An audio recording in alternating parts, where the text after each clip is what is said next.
राधे कृष्ण दोस्तों। आज की कहानी का नाम है रिश्ते। बहू कहाँ मर गई?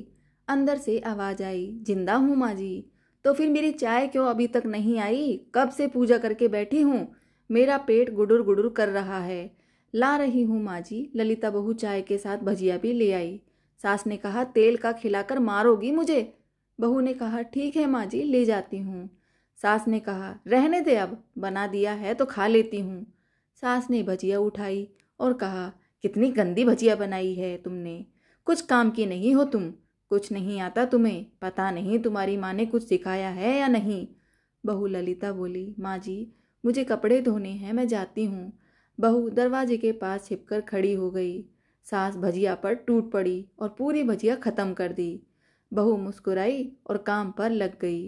रोज का ऐसा ही था। बहू जो भी बनाती, सास उर्मिला जी बहू के सामने उसमें कुछ ना कुछ कमी जरूर निकालती। लेकिन जब बहू वहां से चली जाती तो खूब मन करके खाती और चेहरे पर हल्की सी मुस्कान लेकर कहती, खाना तो अच्छा बनाया है बहू ने। दोपहर के खाने का वक्त हुआ। सास ने फिर आवाज लगाई, कुछ खाने को मिलेगा या नहीं? बहू की आवाज नहीं आई। सास फिर चिल्लाई, भूखा मारना है क्या आज मुझे? बहू आई और सास उर्मिला जी के सामने खिचड़ी रख दी। सास उर्मिला जी गुस्से से बोली, ये क्या है? मुझे ये नहीं खाना, इसे ले जाओ। बहू ने कहा, माँ जी, आपको डॉक्टर ने दिन में खिचड़ी खाने को कहा है, खाना तो पड़ेगा ही। सास मुंह बनाते हुए, हाँ तू मेरी माँ बन जा, जीने मत दे मुझे। बहू फिर मुस्कुराई और चली गई। एक दिन सास ने पंडित जी को घर में बुलाकर उनसे शांति पूजा की बात की तो पंडित जी ने 4 दिन बाद का अच्छा मुहूर्त देकर उर्मिला जी को बता दिया और पूजा में काम में आने वाली सामग्री की लिस्ट बनाकर दे दी। उर्मिला जी ने पूजा की लिस्ट बहू ललिता को पकड़ाकर कहा, यह पूजा के सामान की लिस्ट है, इन्हें याद से मंगवा लेना। और जो खाने में बनने वाला है वह मीनू भी उर्मिला जी ने ललिता को अच्छे से समझा दिया था। पूजा का दिन आ गया। आज घर में पूजा थी। बहू सुबह 4 बजे से उठ गई, पूरा घर साफ किया, फिर स्नान किया, फूल लेकर आई, माला बनाई, रसोई की सफाई की, पकवान और भोज बनाया। सुबह के 10 बज गए। अब सास और विष्णु जी भी उठ चुके थे। पंडित जी भी आ गए। बहू ने उनको चाय पानी दिया। फिर पंडित जी के साथ मिलकर भगवान के वस्त्र तैयार किए। आज विष्णु जी की ऑफिस की छुट्टी भी थी, इसलिए पति विष्णु जी भी घर पर ही थे। पूजा शुरू हुई तो बार बार सास चिल्लाती, बहू ये नहीं है, वो नहीं है। बहू ललिता दौड़ी दौड़ी आती और सब करती। अब दोपहर के 3 बज गए थे। पूजा समाप्त हो गई और अब आरती की तैयारी चल रही थी। आरती शुरू हुई तो पंडित जी ने सबको आरती के लिए बुलाया और सबके हाथों में थाली दी। जैसे ही बहू ने थाली पकड़ी, थाली हाथों से गिर पड़ी। शायद भोज बनाते हुए बहू के हाथों में तेल लगा था, जिसे वो पोंछना भूल गई। सारे लोग तरह तरह की बातें करने लगे। कैसी बहू है, कुछ नहीं आता, एक काम भी ठीक से नहीं कर सकती, ना जाने कैसी बहू उठा लाए हैं ये लोग, एक आरती की थाली भी संभाल नहीं सकती, तो ये क्या ही करेगी।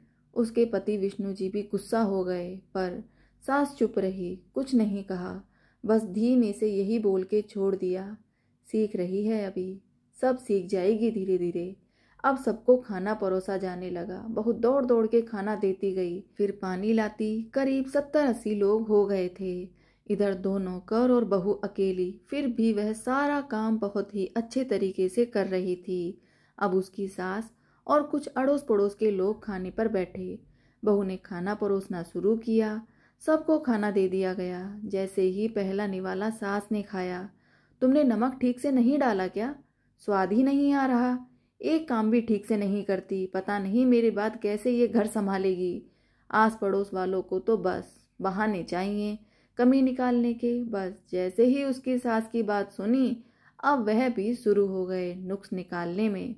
ऐसा खाना है, ऐसी बहू है, ये वो वगैरह वगैरह। दिन का खाना हो चुका था। अब बहू बर्तन साफ करने नौकरों के साथ लग गई। रात में जगराते का कार्यक्रम रखा गया था। सभी अच्छे अच्छे गीत गा रहे थे। बहू भी 1-2 गीत गाने के लिए स्टेज पर चढ़ी। सास जोर से चिल्लाई, मेरी नाक मत कटा देना, गाना नहीं आता तो मत गा, वापस आ जा। बहू मुस्कुराई और गाने लगी।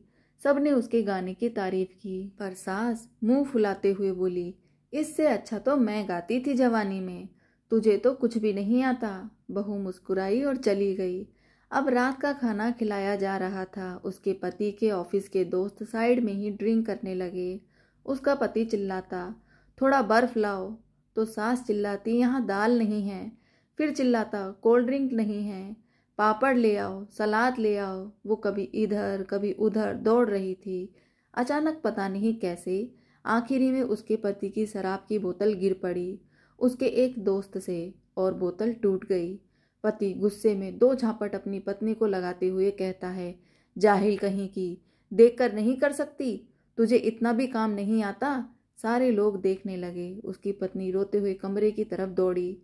फिर उसके दोस्तों ने कहा, क्या यार, पूरा मूड खराब कर दिया। यहाँ नहीं बुलाया होता, हम कहीं और पार्टी कर लेते। कैसी अनपढ़ गंवार बीबी ला रखी है तूने। उसे तो मेहमानों की इज्जत और काम करना तक नहीं आता। तुमने तो हमारी बेइज्जती कर दी। अब आस पड़ोस की औरतों को और बहाना मिल गया था। वो कहने लगी, देखो क्या कर दिया तुम्हारी बहू ने, कोई काम की नहीं है। मैं तो कहती हूँ अपने बेटे की दूसरी शादी करा दो, छुटकारा पाओ इस गंवार से।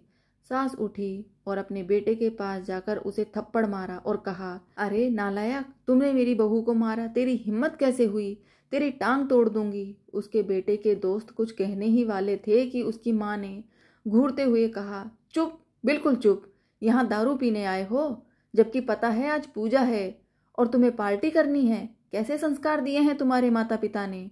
और किसने मेरी बहू को जाहिल बोला, जरा इधर आओ, चप्पल से मारूंगी अगर मेरी बहू को किसी ने एक शब्द भी कहा तो। अरे पापी, तूने उस लड़की को बस इसलिए मारा कि तेरी शराब की बोतल टूट गई।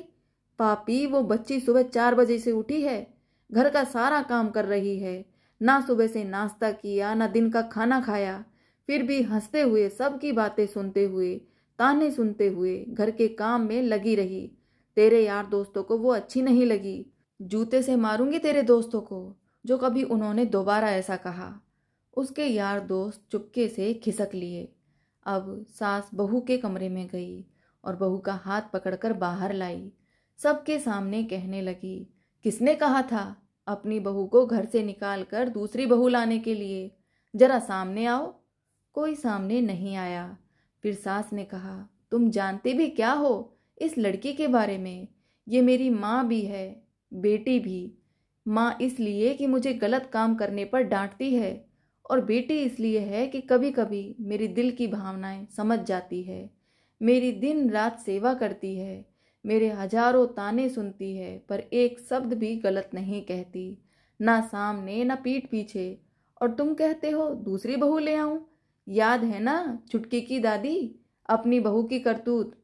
सास उर्मिला जी ने गुस्से से पड़ोस की महिला को कहा, अभी पिछले हफ्ते ही तुम मियाँ बीवी को भूखे छोड़कर खुद घूमने चले गए थे। मेरी इसी बहू ने 7 दिनों तक तुम्हारे घर पर खाना पानी भिजवाया था, यहाँ तक कि तुम्हारे पैर दबाने जाती थी, और तुम इसे जाहिल बोलती हो। जाहिल तो तुम सब हो जो कोयले और हीरे में फर्क नहीं जानते। अगर आइंदा मेरी बहू के बारे में किसी ने एक लफ्ज भी बोला तो मुझसे बुरा कोई नहीं होगा, क्योंकि ये मेरी बहू नहीं, मेरी बेटी है। बहू सिसकियां लेते हुए फिर अपने कमरे में चली गई। सास ने एक प्लेट उठाई, भोजन परोसा और बहू के कमरे में खुद ले गई। सास को भोजन लाते देखा तो बहू ने कहा, अरे माँ जी, आप क्या कर रही हो, मैं खुद ले लेती। सास ने प्यार से ताना मारते हुए कहा, डर मत, इसमें जहर नहीं है, मार नहीं डालूंगी तुझे। तुझे नई सास चाहिए होगी, पर मुझे अभी भी तू ही मेरे घर की बहू चाहिए। बहू ने अपनी सास को रोते हुए गले से लगा लिया। सास भी रोती पहली बार और कहा, चल खाना खा ले अब। फिर मजाक करते हुए कहा, फिर मेरे पैर दबाने चले आना। ये ख्याल मन में मत लाना कि सास पैर बोलती है, किसी दिन मैं इसका गला ही दबा दूंगी, क्योंकि कभी मैं भी यही सोचती थी। दोनों खूब हंसने लगती हैं। कुछ रिश्ते बहुत मीठे होते हैं, बस बातें कड़वी होती हैं। सास बहू का ऐसा रिश्ता देख विष्णु भी उनके पास आया और आकर अपनी पत्नी ललिता से माफ़ी मांगने लगा। मुझे माफ़ कर दो ललिता, मैं तुम्हें समझा नहीं। मैं बाहर की चकाचौंध में अंधा हो चुका था।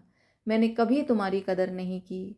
यह देख सास उर्मिला जी को और भी अच्छा लगा। उन्होंने अपने बेटे से कहा, नालायक, ऐसे नहीं, कान पकड़कर माफी मांग मेरी बहू से। यह सुन ललिता हंसने लगी और ललिता को हंसता देख विष्णु और उर्मिला जी भी हंस पड़े। तो दोस्तों यह थी आज की कहानी। आपको कैसी लगी कमेंट में ज़रूर बताएं। दोस्तों रिश्ते ऐसे ही होने चाहिए, जब ज़रूरत आन पड़े तो हमारे सामने ढाल की तरह खड़े रहें। आपकी क्या राय है? कमेंट में अपनी राय ज़रूर दें। मिलते हैं दूसरी कहानी में। धन्यवाद दोस्तों। जय श्री राधे कृष्ण दोस्तों।